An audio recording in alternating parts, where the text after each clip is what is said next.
number of different recordings, and you will have to answer questions on what you hear. There will be time for you to read the instructions and questions, and you will have a chance to check your work. All the recordings will be played once only. The test is in 4 sections.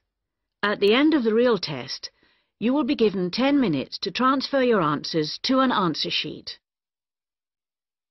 Now turn to Section 1. Section 1.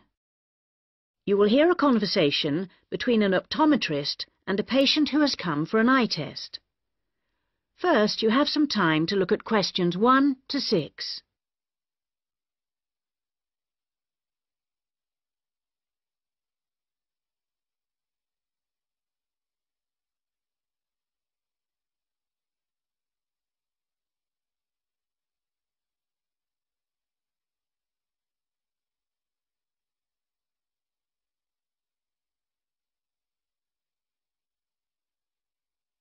You will see that there is an example that has been done for you. On this occasion only, the conversation relating to this will be played first.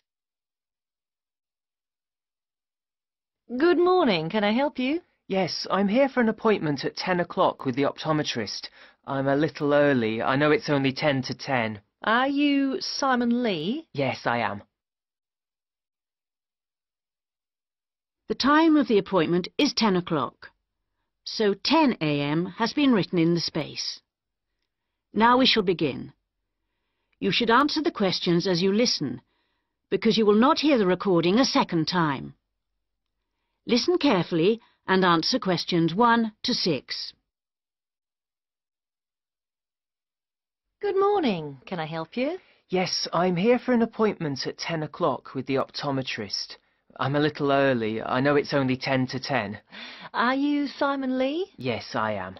I'm Rachel White, the optometrist here today. Come in and take a seat. Thanks. Before we test your eyes, I just need to get a few details from you. So, Simon, what's your full name? Simon Anthony. That's A-N-T-H-O-N-Y. My family name is Lee. L-E-E. And your date of birth, Simon? The 1st of June, 1989. The 21st of June? No, the 1st of June. Oh, whoops, sorry. 1989. Ah, same year my son was born. What's your current address? I'm living at a hall of residence. Which one? At University Hall, not far from here, in Adams Terrace. University Hall. And do you have any medical insurance? Yes, I'm fully covered. And who are you insured with? I'm with Health for Life. Healthy Life. No, people always get that wrong. It's Health for Life. They're part of some big insurance company. Good. Now, Simon, have you ever had your eyes tested before? Yes, once, but not recently. It was when I was still at school. So, roughly when would that have been? Probably around September 2007. No, on second thoughts, it must have been the year before. September 2006. And my eyesight was fine then. But you're having a little difficulty now, are you? Well, yes. Since I started at university, I've been having difficulty with distance vision. I can't always see things in the distance. Well, let's have a look. Now, I'm just going to cover your left eye. Yeah. Can you read the top line? Yes. R-B-Q-S.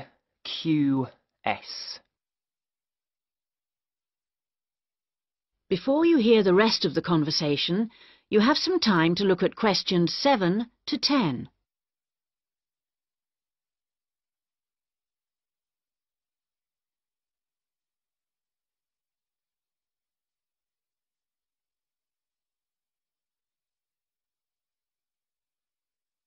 Now listen and answer questions 7 to 10.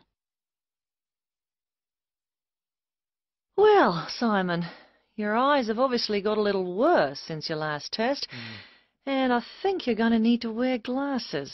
Not all the time, and not so much for reading or close work, but definitely for driving. Right, yes, I thought that was probably the case. So now you need to choose some frames. There's a wide range to choose from, as you can see. Can you give me some idea of the difference in cost? I quite liked the idea of some frameless glasses. Did you? Well, the prices vary enormously, like everything, but the frameless ones are the most expensive. The cheapest are the ones with the full frame. Perhaps I'd better go for those. Or why not try these ones with the half frame? They're not too bad. Yes, they look quite nice, and they're strong. Far less likely to break than the frameless ones. Oh, that's a good point. OK, I think I'll take those ones. If you pop back next Monday, I should have them ready for you, and you can pay for them when you pick them up. Thanks very much. Can I pay by credit card? You can, but there'll be a slight charge if you do that. Right, I'll pay by cash then, if you don't mind. No problem. Cash, credit card, debit card, all the same to us. See you on Monday. That is the end of section 1. You now have half a minute to check your answers.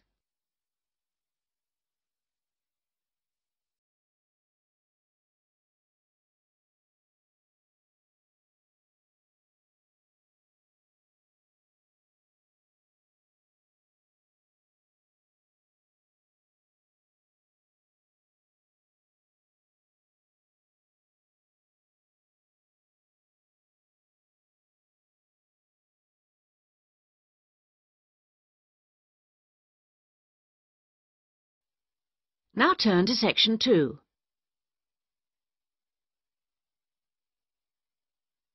Section 2.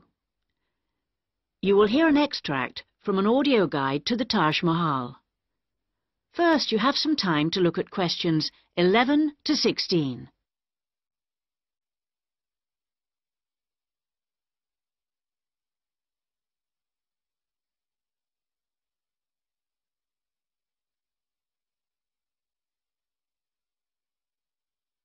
Now listen carefully and answer questions 11 to 16.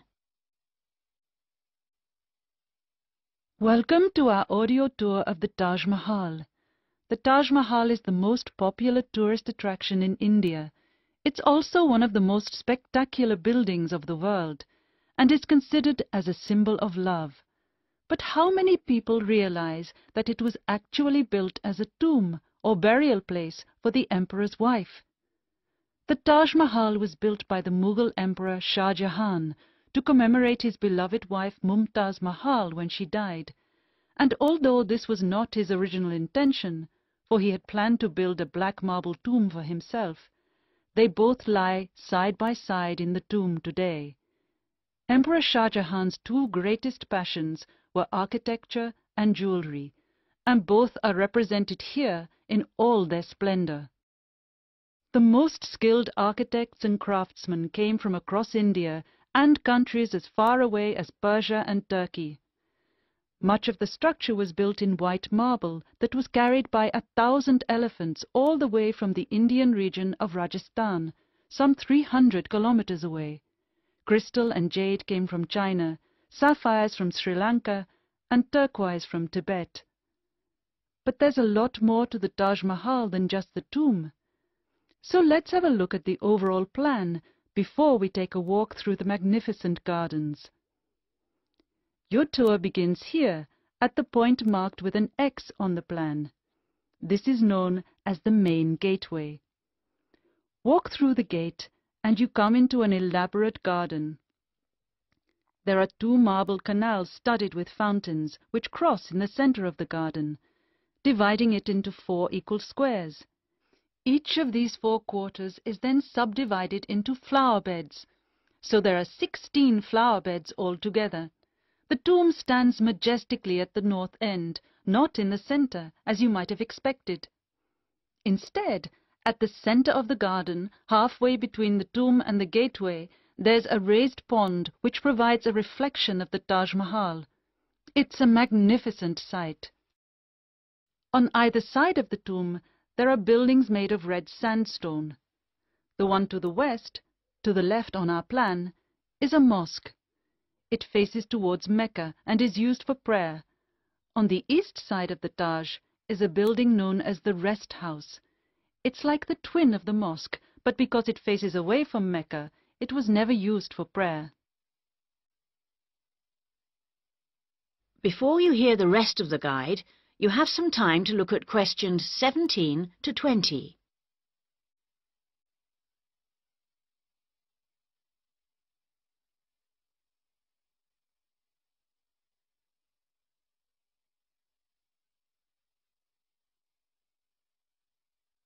Now listen and answer questions 17 to 20. Many people have asked what the rest house was for. Was it a place for pilgrims to stay? Was it a meeting hall of some kind?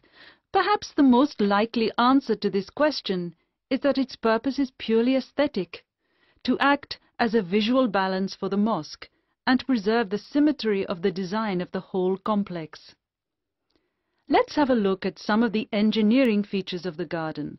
For one thing, they require a constant supply of running water. When it was built, water was drawn from the river manually, using an elaborate rope and bucket system, pulled by a team of bullocks. The water was then brought through a broad water channel and held in a number of supply tanks. These tanks were at varying heights off the ground and were ingeniously designed to store the very large amounts of water required. Using an elaborate system of underground pipes, the water was then distributed from the supply tanks to each of the fountains. To ensure that the water pressure was the same throughout the garden, there was a copper pot under each fountain connected to the water supply. It was undoubtedly a brilliant system. That is the end of section 2. You now have half a minute to check your answers.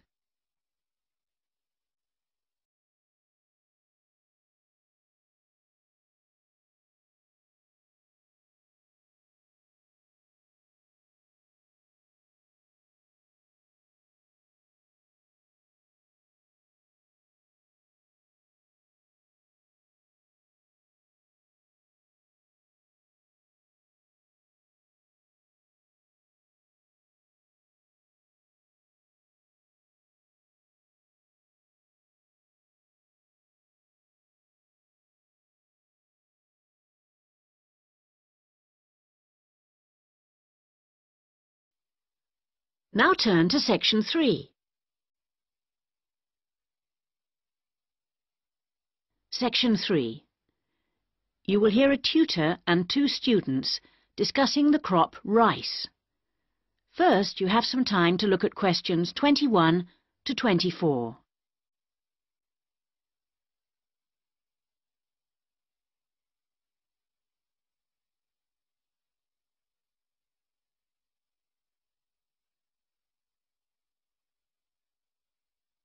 Now listen carefully and answer questions 21 to 24.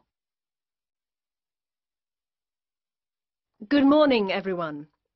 So, following on from our tutorial on European agriculture last week, Daisy and Eric are going to talk about the most commonly grown crop in Asia, which is, of course, rice. Eric, can you tell us what you've been working on? Yes, sure. We've been looking at the role of rice in a number of countries, how it's grown, ways of increasing production. As I'm sure you know, rice is the staple diet throughout Asia and, in fact, 90% of the world's rice is grown and eaten there. Daisy's got some background on that. Well, rice was originally a wild plant which started out in the tropical regions of Asia. But there are literally hundreds of varieties today, and each with different qualities. For instance, one will survive floods, while another will grow in relatively dry conditions. A third has a really lovely smell. But wherever it grows, rice needs a lot of water. What do you mean by a lot? Well, it takes about 5,000 litres to get a kilogram of rice. This can be supplied either naturally or by irrigation. And as most rice-growing countries suffer from unpredictable weather, including drought, water management really is the key. Research has become so important now that each rice-growing country in Asia has its own research institute. Whether we're talking about Japan, China or Bangladesh, and they're all coordinated by a group in the Philippines called the International Rice Research Institute. Interesting. Bangladesh, for instance, has been successfully using different rice varieties and fertilizers for 30 years. But because it's such a flat delta country, it's very difficult for the water to drain away after the monsoon season, so they need to find special rice crops that can survive the floods. And with global warming, the situation is more urgent than ever. Before you hear the rest of the discussion, you have some time to look at questions 25 to 30.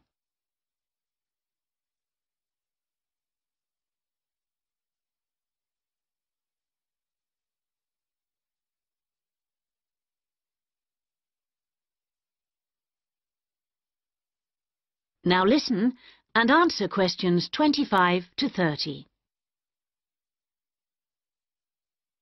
Now I'd like to move on to our comparative study. As you can imagine, China is the world's biggest rice-producing country. Collectively, the Chinese people probably eat more than 3 billion bowls of rice every day. Quite a statistic. And of course, rice plays an important cultural role too. We then compared China to Thailand.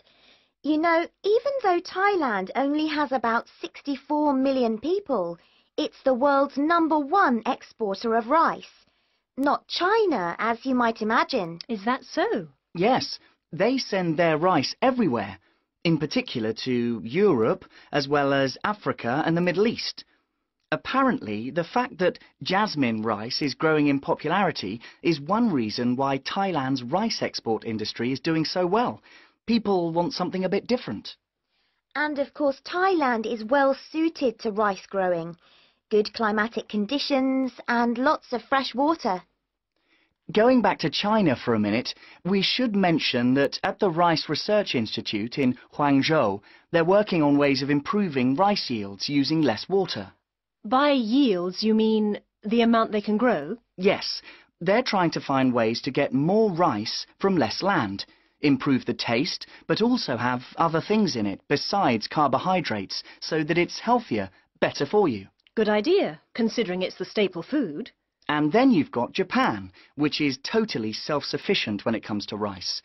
This is basically because they have a high tariff on imported rice, so everyone buys the homegrown product, and they don't export much. Yes, but you know, even though rice is a kind of sacred crop there, consumption is only half what it was in the 1960s. This trend isn't evident in Thailand or China. Interesting that you mentioned how rice is almost sacred in Japan, because I believe in Thailand it also plays an important cultural role. Absolutely. They have the royal ploughing ceremony every year, which the king always attends, and he actually scatters a new stock of seed to the farmers, who pour into Bangkok for the event. What about the global interest in organic farming? Is there such a thing as organically grown rice? Yes, indeed. And the Japanese are getting quite a taste for it, apparently. There's an experimental farm near the city of Akita in the Japanese rice belt, famous for its sake, by the way, which has pioneered organic rice production, and now it's sold all across the country. It's a bit like the recent popularity of jasmine rice in Thailand, but that's for the export market, of course. Interesting how attitudes change, isn't it? That is the end of section 3. You now have half a minute to check your answers.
Now turn to Section 4. Section 4. You will hear part of a lecture about writing for radio. First, you have some time to look at questions 31 to 40.